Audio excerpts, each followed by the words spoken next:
We've heard some hints towards you joining the ULCS cast in summer. What is going on there? We talked about maybe going over there and doing some things, and maybe hypothetically speaking, going over and seeing what it's up, and maybe getting involved in some things, hypothetically speaking, potentially. Of course.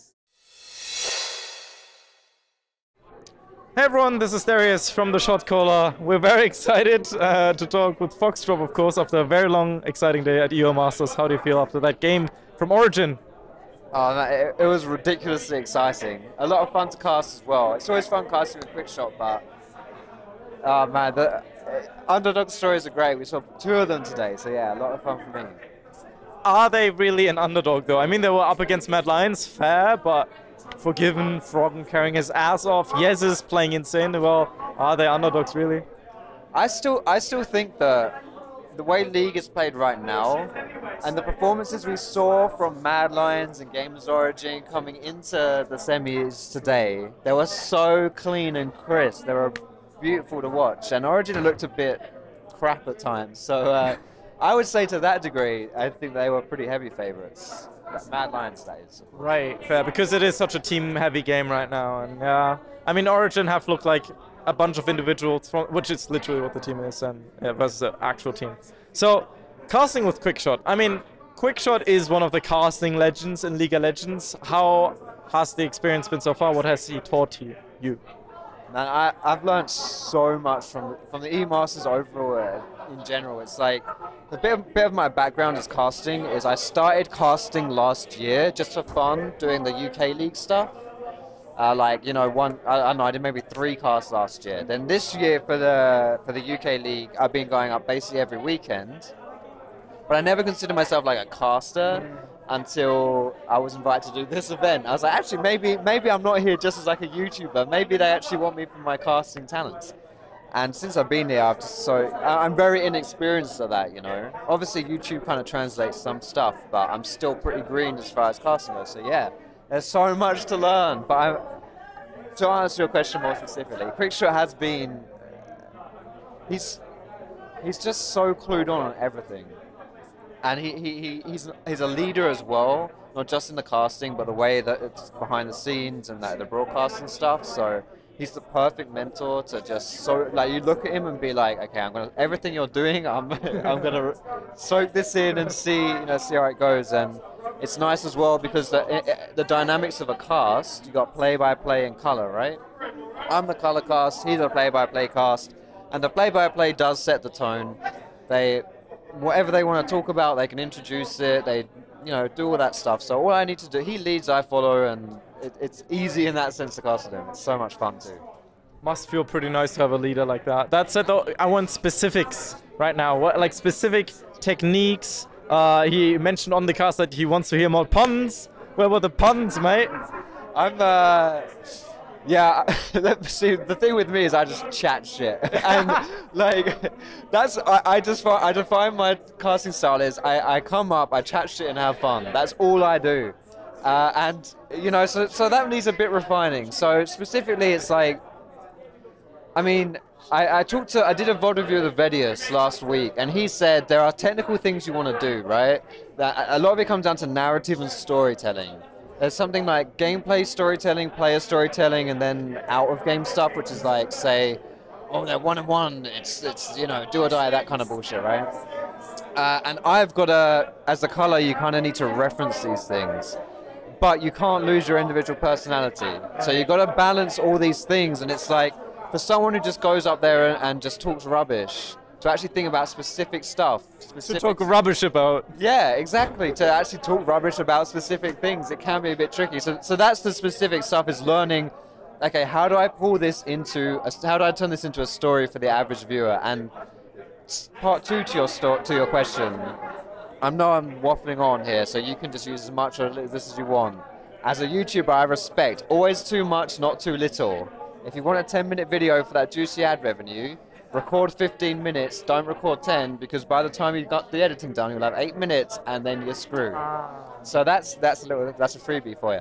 But part 2 of the casting stuff is balancing when it's a one-sided game. Do you just describe what's going on screen, Or are you more like, okay, how do I make this interesting for the average viewer? No. We're doing an interview here. It's all right, mate. Don't worry. No worries, dude. We can cut that bit. Cut. So, how do you make that? Let me rewind a bit for that. The second thing I learned is how you make things interesting if it's a one-sided game for the average viewer. Because if you're just describing what's going on screen, it gets boring. Because it's like, yeah, we can see it's a stomp, and you know we don't need that to be described.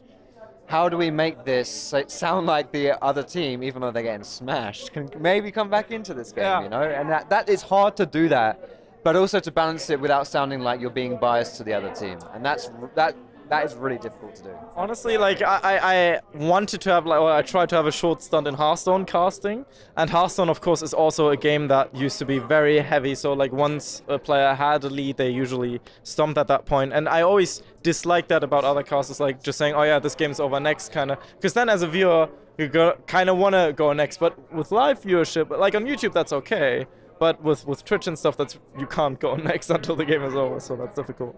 So, okay, you did post something interesting on Twitter, that you were invited to the LA Riot headquarters as a creator 3 years ago, and now you took that same notebook that you got there to this cast and got to use it. Right, so let's get it out of here. So that must feel really special, I would assume. Yeah, here it is. There's my Riot Creator badge. So yeah, just off randomly, I guess, a bunch of YouTubers and streamers were invited out to LA, to the Riot HQ, just to make videos. It's kind of like thanks for making content. And for me, that was like, holy crap, you know, I've made it. Riot themselves want me to come out to LA, and they gave me that notebook, and nice investment, Riot. You did it, because here I am. I'm right. The long-term plan. Exactly. They had that. They had the vision, and there it is. It's funny how that, you know, I would never have guessed back then that I'd be sitting here doing Riot stuff, but in a completely different manner, you know. It's nice though, I like it. Speaking of long-term vision, we've heard some hints towards you joining the ULCS cast in summer. What is going on there? Where have you heard these hints? Oh, Twitter, mate. Okay. I will say, because I know Quickshot has mentioned some stuff. So on Reddit as well. Okay, yeah, so I won't say any more than what he said, because I don't want to get in trouble. But he has, you know, we talked about maybe going over there and doing some things, and maybe hypothetically speaking going over and seeing what it's up, and maybe getting involved in some things, hypothetically speaking, potentially. Of course. So yeah, maybe that's something I'm excited about. If you know, if it happens, it could be something potentially. You know, hypothetically, yeah, there's a good chance, you know, cloudy with a chance of rainbows and so on. I see how it is.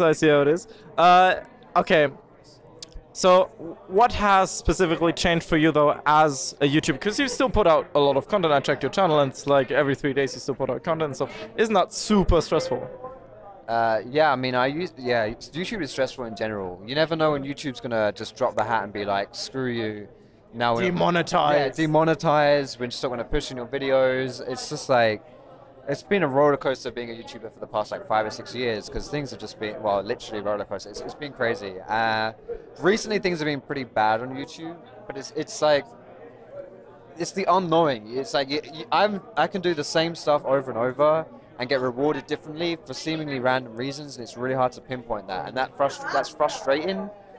But it's also something where, you know, that's when YouTube's your friend, it's great, but when it's your enemy, yeah, fuck you, YouTube. You know, it's like it's a real pain in the ass. But I mean, this sort of stuff's come along at a great time, because now it's like I'm at a crossroads a little bit where, all right, YouTube's my jam, that's my job, I do that. Loads of everything that I am involved in right now has been a result of YouTube, basically. And what do I want to do now? If I keep knocking it out with casting, is that what I want to do? Or it's difficult. It's decisions. It's a hard decision. Well, we'll see where the decision will lead you in the future, of course. Maybe the ULCS, of course. So that's it, though. So, like, as someone who did you get to work with Medic by any chance? I was here for like 2 days while he was here. I didn't cast with him, but he was on he was hosting the desk, so. Okay. So you got to work with him a bit, like after the show and stuff. Yeah. He's also a bit like Quickshot. He's very he leads. Yep. I would love to have been around him more to learn more from him as well. But they're all lovely people too. So it's just like I love hanging out with them. I learn a lot from them. It's all grand. I love it. You've also received tons of positive feedback from people on Reddit, specifically like legit Reddit threads being made, you know, Foxdrop appreciation posts, and then like when will we get to see him at EULCS? Does that feel extra special and extra heartwarming? Yeah, honestly, what I love about it is I'm just out here having fun, and it's so feeling like other people are appreciating that and having fun too makes me feel so good.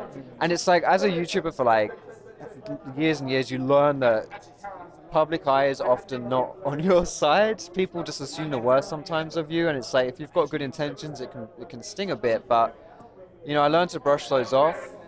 But strangely enough, as a caster, it's kind of like coming into it new again, where negative comments actually affect me a bit more because I'm actually still trying to find. I'm not really fully confident in myself and what I am as a caster. So it's like if people don't like it, well, then I'm like, oh, I really enjoy this. I'm passionate about this. You don't like it? It feels so bad, you know. But like you said, mostly being positive, and it's such a.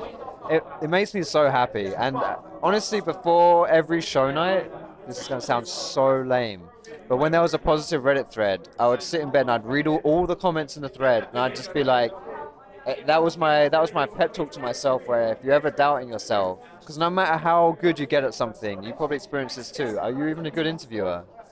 Do you think you know? Are you wake up in the morning? Sometimes you're like, what the fuck am I doing? It happens to everyone, no matter how good you are. You're a great interviewer, by the way. And this interview has been bad from my side, honestly. I had a brain lag earlier, but just because I'm talking non-stop, I'm not giving you anything. But everyone doubts themselves, and reading the positivity, it boosts you up again, and it's like, I love it so much, and it just makes me so happy to read that stuff. Seriously, it's so nice. I love it. I really, really love it. Good vibes! Exactly, good vibes. I feel like your EULCS specifically in general over the past split has been so positive. I mean, it has improved massively, but in general, like, I mean, I've been there every week, of course. I got to talk to a lot of players, to a lot of people from Riot, and just so much positive, constructive energy as well. It's such a good one compared to last year where, you know, things weren't always going as smoothly. We'll see about that. One last question. What do you think of the upcoming partnership system, not franchising system? Are you excited for it, or are you like having doubts? I feel like I'm not 100% educated on all of it, so I'll take my opinion with a pinch of salt. But it's one of those situations where if you want to get any sort of reliable revenue streams into some like an ecosystem, then you have to have the reliability there so that the investors know that they're not wasting and pissing away money. And I feel like partnership, franchising is an NALCS and all these different options. Not that that would be any new thing. We're not franchising, of course. We're partnering. It's a similar deal where you've got to say to your investors, listen, if you put money in, you're not just pissing. You get rid of the risk and then you bring in the money, and everything revolves around money. So I think it's good in that sense. And also outside of thinking about money, I like it when you've got familiar faces to cheer for, and you just like, you know, you can really be a fan of a team. I feel like most people nowadays are fans of players. I mean, look at Origin. It's true. That said, though, I'm kind of worried about, you know, the potential of like losing 7 or 8 teams, and then like all the supporters we've gained so far are like, oh, great, ooh. I think that there are only a handful of teams, in my opinion, who have really big like followers from the team, rather like than specific players. Exactly. Fnatic, G2 are probably the biggest examples. Whereas the others are more like still building that brand or haven't quite been able to so far. So it's like, I can see that. I think that it's, you know, it's not as... Detrimental. I think that you can, it's going to sound harsh, but you can stand to lose a lot of the EULCS teams as far as that goes, and replace the fan bases pretty...